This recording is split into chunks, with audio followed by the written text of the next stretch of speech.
Hey guys, and welcome back to the channel. In this episode, we're going to be following on from the last one, where we're going to be getting the frame rails fitted and welded onto the SB-11 chassis. We're going to be carrying on machining the subframes for the SB-11 chassis, and we've also got a couple of special guest appearances. Let's get into it.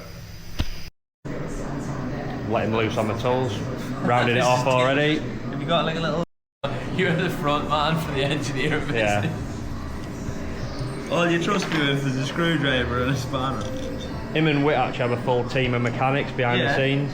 I can't believe you've got no staff here. I have you. It's the same thing though, your brother's doing all the graft. Bless him. Nothing's a big job, is it, when you've got to do it? That's what everybody says. Oh yeah, you can just do that. It's not a big job. I would actually tell you that I can weld, but after seeing your brother weld, I don't think I can. I've been lying to myself. I don't think I believe you either. I've been lying to myself all this time. Watch, just put a hole in my finger and get it. You got insurance in here? So we're going to be reproducing this front cock bracket with all the front stays on it and everything. Yeah. As well as a few other parts. Extra factory parts. Extra factory. This all comes in the kit, man. So if you see the kit logbook, all these are actually kit parts. Oh, are they? Yeah. Could you maybe give this one a clean up as well?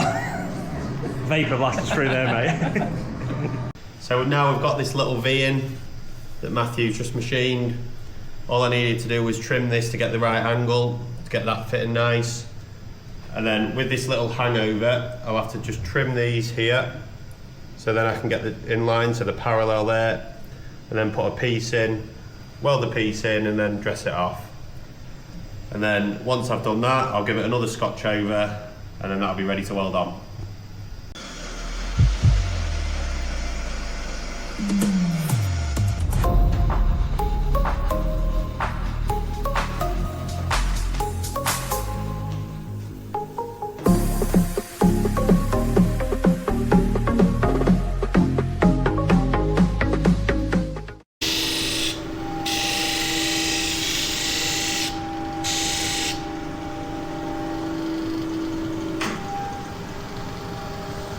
Doing the little pieces now for the side rails.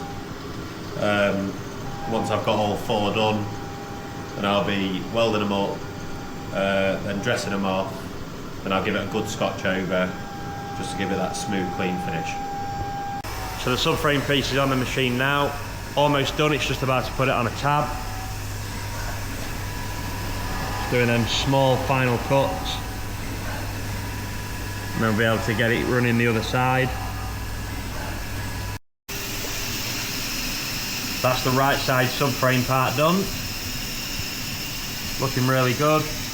There's not a lot of that great big block of billet left. If you think back to when we first put it in, really does chomp away some material, this part. A little bit of tab action, not being held on a lot at the end. I spin it round and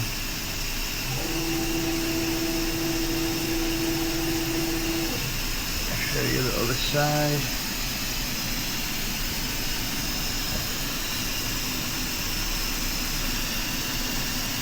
All hollowed out to match the inside of the side of the frame.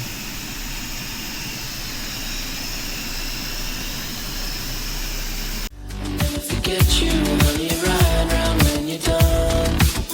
I try to protect you from the lies that you have won. I treat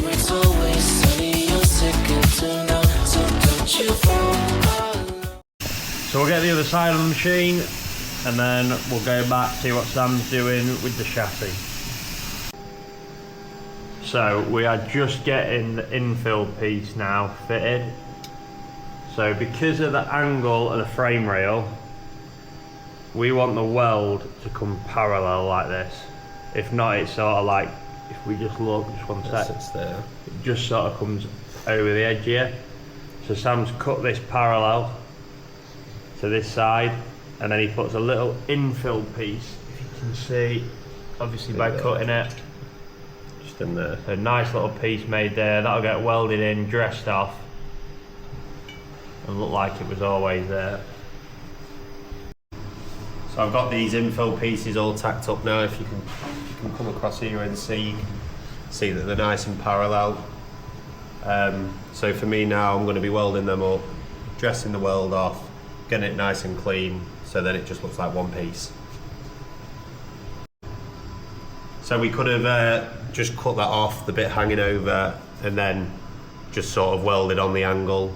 But just for them finer little details, we've decided to just cut that off, put an infill piece on so it looks like one, so it just flows through nicely.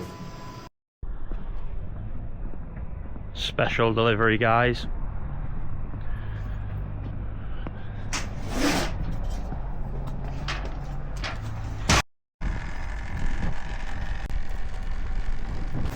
Just dropped our 2025 660 race bike off for the subframe conversion.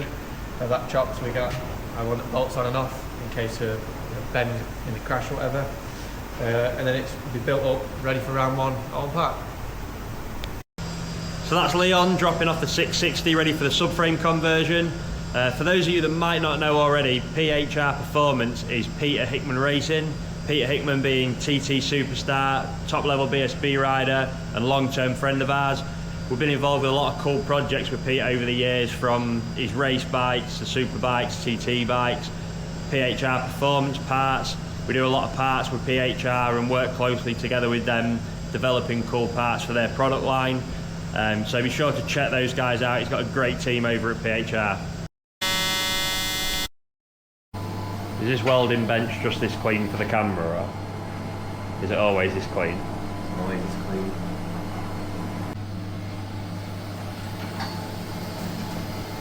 So just got the frame rails tacked on now. Sam's made this piece, this little infill piece, where the gap was. Got that dressed off this morning, didn't you? Yeah. Yeah, first thing this morning. Got that done. Tap these on. Now that can be welded up now. And then after I've welded it up, I'll put the front gusset jig on. All the front gussets on like that. And then I make sure I got the back gussets on. And I think that's it for that, isn't it? Pretty much, yeah. Majority of the welding done, then you got to met the down rails, haven't we? Yeah. Looks really good though.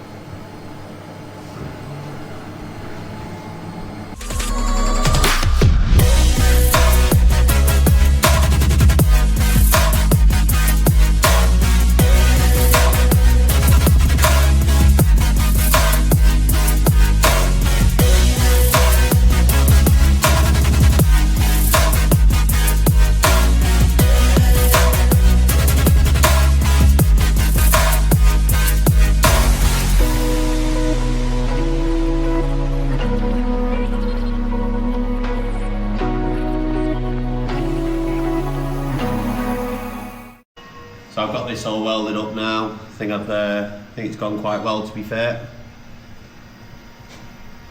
Welded up really nicely. Yeah, weld's looking really good. See on these inside pieces. Still just trying to get it a little bit like Lee Johnston's weld, but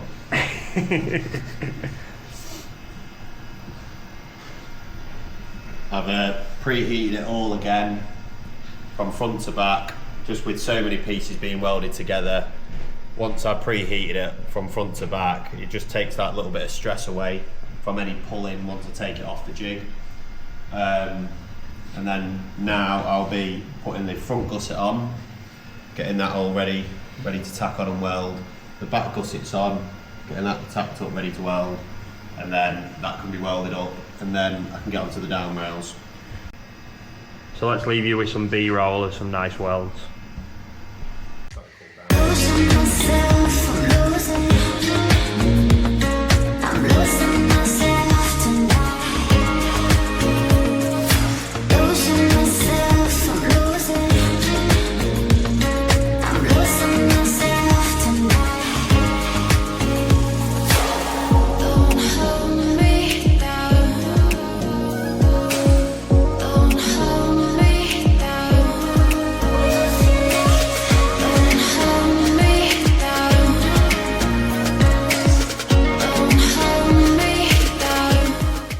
So I just want to show you a job that's been in the works for a while now. We've got the designs complete, we've started to 3D print and do a little bit of prototype work. You can come over to the CAD and take a look. So this is a dry clutch cover for our SB-11 build. Currently I have the full clutch designed in CAD and actually 3D printing it as we speak. The cover's 3D printed and bolted on the bike, which I'm going to show you in a second. But I think this will be quite a cool addition. These will be available for sale at some point. Like I say, we're just getting the prototype work done at the moment and getting one done for our SB-11 project. So when we start any project like the dry clutch project, we have to have some dimensions, some sort of measurement to go from to even start the design. So what we'd start with for this dry clutch cover that you've just seen, take an empty set cases, use this Faro arm, and this actually can plot points, so we can measure all the points super accurately. We'll actually put a scanning attachment on this and also scan the case, but for this cover, the best way to do this for us was to plot the points, measure all the holes, all the dimensions we needed, all the depths, and that gives us a good starting point then to create a solid model from. So we're over at the bike, we've got our 3D printed dry clutch cover, really good tool 3D printing, getting good for fitment, good for checking all the dimensions, allows you to actually have something tangible in your hands to see what it looks like, see what the design looks like, see if it works without having to go through all the programming, buying the aluminium, all the machine time. It's a real quick way of checking fitment and design, making sure you're happy with it. So we're going to get this bolted on, get it set up and see what it looks like on the engine. Okay, so I was actually too excited to finish off putting all the bolts in the cover. We've got it bolted in there now, looks really trick. Happy with the fitment, looks really good. Let's bring you over here from this side. Real racy. Looks super trick. Got it mocked up with a dummy clutch oven pressure plate, just for some visual. Incorporated the oil fill in with a nice titanium cap. Twin sight glass, just like the factory race ones used to have. The EMESCO logo up there. So I think now at this point we can start 3D printing and prototyping all the other parts for the clutch. So if you remember when we had all the billet pieces laid out, this is the front gusset. So we've got both of them now ready in position and on the jig. So we made this little jig here for the front gusset to situate the correct position, to make sure that it lines with the frame, and then once this is welded up I'll get onto the back gussets.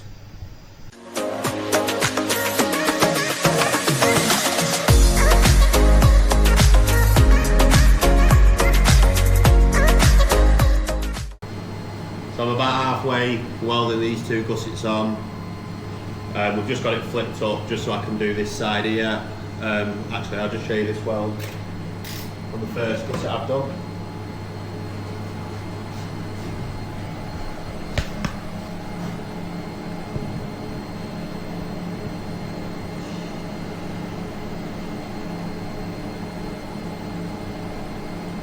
Now on to the other side. So I've got the front gussets welded in now, back gussets in as well, welded in. A lot of hours got into this. I think it's turned out really nice though. Next I'll be doing the down rails. So what we'll be doing is we'll be putting a mock-up engine in, making sure the engine mounts are in the perfect spot for the down rails, and then I'll be tacking the ends in, making sure the mounts are perfect, welding everything up, and then down rails will be done. So that's it for the main frame, all complete, everything welded up. Sam's done a mega job of the welding, looks really, really good. So Sam's going to get on with the down rails now, getting them made. And even though we've had the prototype one on the bench for a while, been looking at that every day, it's so cool to see one come together and how good they look when they do come together. It looks really good. Can't wait to see this one as a rolling bike now. So we'll let Sam get on with the down rails and see how it comes on. I think it's only right now that we have a little bit of slow-mo and some close-up to these welds.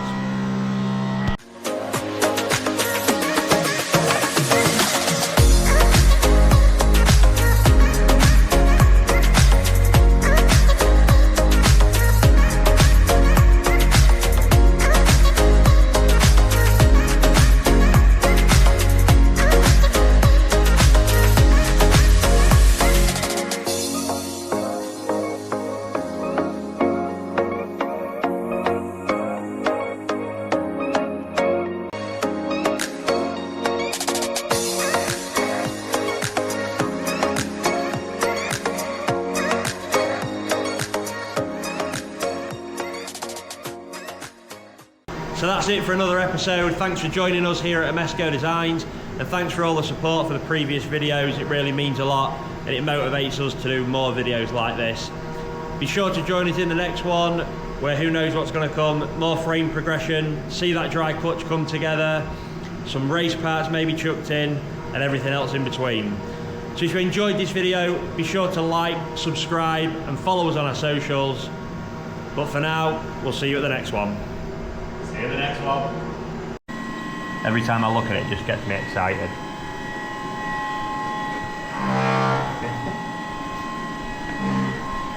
To get you excited.